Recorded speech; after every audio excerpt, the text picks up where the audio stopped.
recibir a la doctora Patricia Escamilla Ham, especialista en políticas migratorias y de la relación México-Estados Unidos en este espacio libre como el viento. Doctora, ¿cómo le va? Muy buenas tardes, muy buenas noches.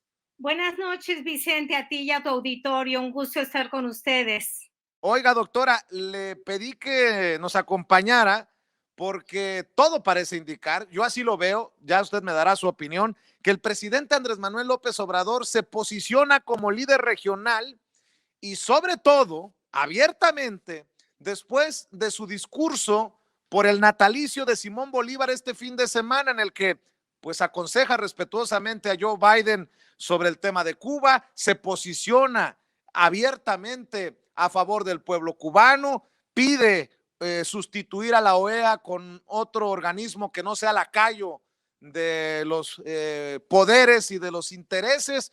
Deme su opinión, doctora. Pues estás en lo correcto. El discurso de AMLO fue el discurso de un estadista, de alguien que busca posicionarse como líder regional en las Américas, en el hemisferio occidental. Curiosamente, yo tengo regularmente pláticas con mis colegas en Estados Unidos y desde hace tiempo algunos de ellos insisten en que AMLO debería de tomar un liderazgo internacional. Curiosamente, ahora que lo hace, pues deja a algunos sorprendidos porque no esperaban que tomara ese tipo de posición tan abiertamente, no en contra de Estados Unidos. Eso es sorprendente porque no tomó un tono belicoso ni de adversario, pero sí le pide a Estados Unidos que deje de ser un hegemón, que deje de tratar de seguir imponiendo su voluntad como lo ha hecho históricamente desde desde el siglo XIX, y que se comporte como un socio de la región, y que en lugar de tratar de imponer su voluntad por la fuerza, se comporte como un socio dispuesto a cooperar. Eso me pareció muy interesante porque las voces que sugieren que AMLO, el presidente de México, adopte un papel internacional, realmente no pensaban en este tipo de liderazgo regional, ¿no? Para hacer cambios a instituciones como la OEA y a la política estadounidense en la región. Más bien se referían a un papel de liderazgo internacional en los temas que a Estados Unidos le interesan más, que no tienen nada que ver con las Américas, sino están enfocados, sobre todo ahorita, están enfocados a Afganistán, a Irak, a Irán. Así que en ese sentido es sorprendente, pero es aún más sorprendente que el presidente López Obrador se posicione a nivel regional en las Américas, lo que es Latinoamérica, lo que es el Caribe, con un posicionamiento que es muy congruente con su política, pero al mismo tiempo que presenta novedades. Creo que a todos nos sorprendió el que AMLO haga un llamado para sustituir a la OEA, para transformar a la OEA en una institución que sea independiente de Estados Unidos y que realmente vea por el bienestar de la región. Eso es muy importante. El hecho de que se haya enfocado en el caso de Cuba y en el caso de las sanciones que Estados Unidos le ha impuesto a Cuba desde hace más de 60 años, pues no llama la atención en cuanto a que ha sido un posicionamiento que ya data de muchos años. Pero sí es importante que lo renueve, que haga un llamado por renovar ese sentido de solidaridad con el pueblo cubano en cuanto a las políticas de línea dura de Estados Unidos. Eso llama mucho la atención. La cuestión de la OEA, pues no es ningún secreto que Luis Almagro, que la OEA bajo Luis Almagro como secretario general, ha tornado la institución en un instrumento de la política exterior de Estados Unidos.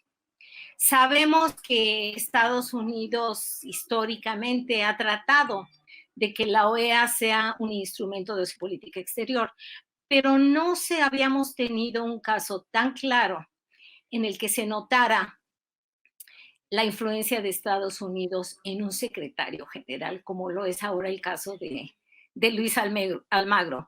No sé si estés de acuerdo conmigo, pero sí hay una gran diferencia entre el secretario general anterior, José Miguel Insulza, chileno-mexicano, y el caso de Luis Almagro, cómo han manejado la OEA. Entonces, bueno, esos son digamos, los puntos relevantes de este discurso que dio el presidente López Obrador con motivo Estoy de, del... Sí. Estoy de acuerdo con usted y también hay que hacer notar que con Luis Almagro se ha notado también no sé si favoritismo, sí, con cierta deferencia hacia la oposición, ha recibido lo mismo a panistas como estos que se van a quejar, como Mariana Gómez del Campo, la sobrina de Felipe Calderón y de Margarita Zavala, recibió en su momento al ex candidato del PRI al gobierno de Nuevo León, que fue exhibido en la mañanera con lo de las tarjetas rosas. Hoy presume el gobernador perredista de Michoacán, Silvano Aureoles, su reunión con Luis Almagro, porque va a denunciar la narcoelección y la política de abrazos no balazos del gobierno federal. Pareciera que Luis Almagro es como, perdón por lo que voy a decir y no pretendo ofender a nadie, el papi de los opositores en México y se van a quejar del malo de López Obrador con él y le piden que meta la mano en nuestro país. Bueno, realmente la posición de Almagro ha sido desde el primer día de su mandato como secretario general de la OEA, ha sido uno que se ha inclinado hacia la derecha, que se ha inclinado hacia los gobiernos y los personajes que están en oposición de líderes de izquierda en las Américas. De eso no hay duda. Y sí sorprendió mucho al principio cuando empezó su mandato e inmediatamente mostró que como secretario general iba a tomar posiciones muy cercanas, si no las que el gobierno de Estados Unidos pues le demandaba. Antes de Luis Almagro, Estados Unidos presionaba muchísimo al secretario general de la OEA para que pues hiciera su política exterior. Sin embargo, había muchos esfuerzos para no hacerlo. Yo asesoré al secretario general Insulza precisamente para desarrollar una política, una estrategia para generar apoyo doméstico en el Congreso y en Washington para la OEA, porque se sentía que la presión del gobierno estadounidense era demasiada y se necesitaban contrapesos para que pudiera tomar rumbos independientes la OEA.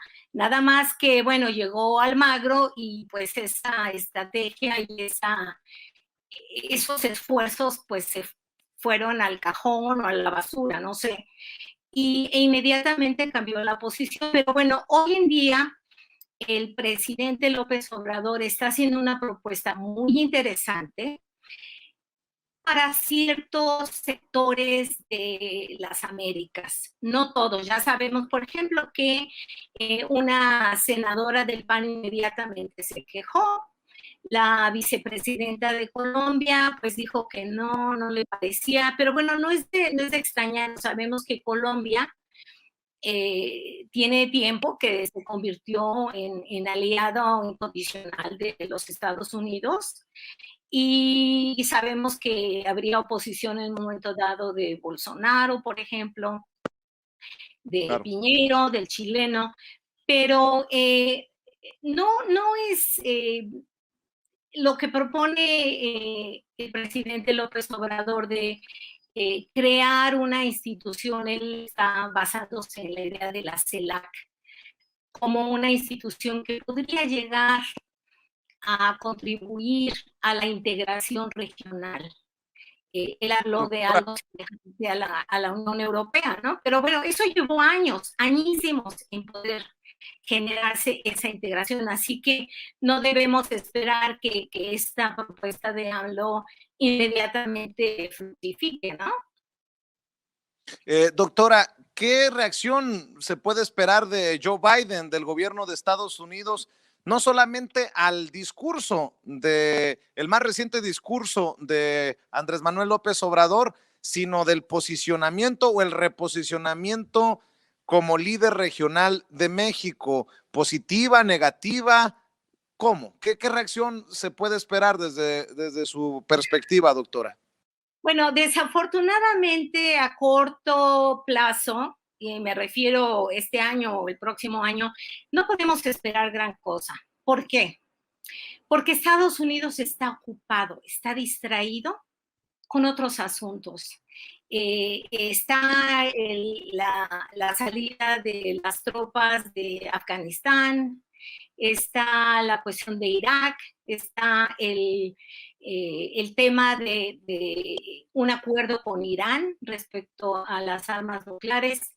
Hay mucha distracción y no se le ha prestado atención al discurso de AMLO. De hecho, yo no he visto ninguna mención en los medios estadounidenses principales, como el New York Times, con el Los Angeles Times, el Washington Post. De hecho, ni siquiera en el Miami Herald, que es el periódico del exilio cubano, ni siquiera ahí se habla del discurso de AMLO. Así que no podemos esperar ahorita ninguna reacción que podría en cierta forma beneficiarnos, porque México también está ahorita inmerso en una situación difícil en términos de política doméstica. Sí. Entonces, realmente la atención de AMLO se ha enfocado y va a seguir centrándose en la cuestión doméstica de Estados Unidos, digo, de México. Lo mismo sucede en Estados Unidos. Sabemos que lo principal allá es el domestic politics, ¿no? La política doméstica. Y ahorita no hay ninguna presión, ni siquiera del exilio cubano, para que Estados Unidos se enfoque su atención hacia las Américas. No hay todo, ahorita todo está, la atención está enfocada en estos conflictos internacionales, pero que no tienen nada que ver con las Américas. Platicaba yo hace unos días con un colega de Estados Unidos y me decía que había que pues cambiar esa dinámica, hacer que Biden voltee a vernos. Y que para eso serviría muchísimo que AMLO fuera a Estados Unidos, que fuera una visita, que viera a los congresistas y que sobre todo se entrevistara con los medios principales, New York Times, Washington Post, y otros, para que le presten atención a México y al gobierno. Y ya Desde la perspectiva de allá, hoy ¿no? en la mañanera dijo que estaba dispuesto a ir si lo invitaban el presidente. Exacto, exacto. Falta la invitación, ¿no? Así que, o sea, hay que llamar la atención en Washington para que volteen a ver a México. Tenemos otro tema, que ese sí, sin duda, es el que también ha cautivado toda la atención de los miembros del Congreso y de otros actores, que es el tema de la migración, sobre todo de la migración que llega a la frontera, ¿no? A buscar asilo. Ahí sí, ahí sí hay mucha atención y mucha insistencia en que México es vital. Y creo que AMLO se da muy en cuenta. Él lo que dijo en el discurso es que este era un momento ideal para empezar a modificar la dinámica de la relación de Estados Unidos con las Américas, ¿no? Sí. Dijo que estábamos los países del resto de las Américas en un momento ideal.